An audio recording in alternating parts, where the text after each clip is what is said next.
Retour à Tokyo et bienvenue à Harajuku, un quartier très mode, très jeune aussi, et ça tombe bien. Jeune, il est Christopher Tate, un Américain fraîchement arrivé au Japon qui, du haut de ses 21 ans, est déjà un vétéran du Web 2.0.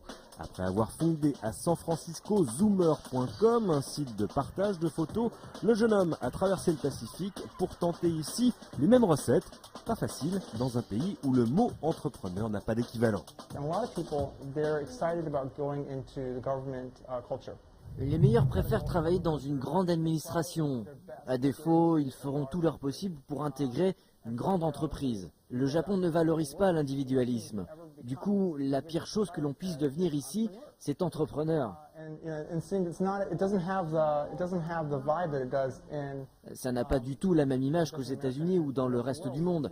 Ici, on vous demandera pourquoi vous n'êtes pas arrivé à entrer dans une grande société, pourquoi vous n'avez pas les qualités requises. Surtout, ce que tout le monde nous a répété ici, c'est que la peur de l'échec est un obstacle à l'éclosion des startups. En clair, entraîner d'autres que soi dans son échec éventuel est un stigmate fort dans la culture japonaise, un avantage concurrentiel aussi pour des expatriés moins marqués par les tabous locaux. Aujourd'hui, Blue Ridge, la société de Christopher Tate, a déjà lancé plusieurs services web purement japonais comme AM6 qui envoie sur votre mobile chaque matin à 6 h les liens vers les dernières actualités de vos sites préférés.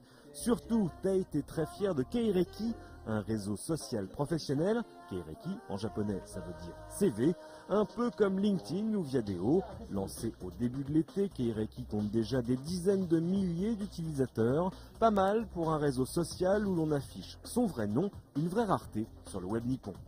They're not looking to build their own audience online or to share their day-to-day life online. Les gens ne cherchent pas à partager leur vie en ligne ou à s'y faire de nouveaux amis. Ils se concentrent sur le travail qu'ils doivent à leur employeur et au bien-être des gens qui sont autour d'eux. Le Japon valorise beaucoup la communauté. Chacun a son cercle d'amis, souvent restreint, qui vous accompagne tout au long de la vie. Et pas besoin de publier un blog ou d'alimenter un réseau social pour communiquer avec ses amis proches.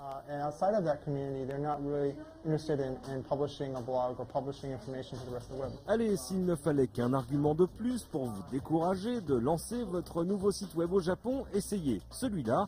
Pas facile de faire du web 2.0 et des sites participatifs dans une culture qui ne l'est pas. Ils voient le web et les moteurs de recherche comme un moyen d'accéder à une bibliothèque d'informations. Mais pour eux, partager des informations publiées sur le web, c'est vu comme une vraie prise de responsabilité, un peu comme publier un livre. Chacun prend la responsabilité de la fiabilité des infos qu'il met en ligne. C'est très sérieux. Du coup, tout le monde a envie que l'info reste claire et accessible, mais personne ici n'aime aller à contre-courant.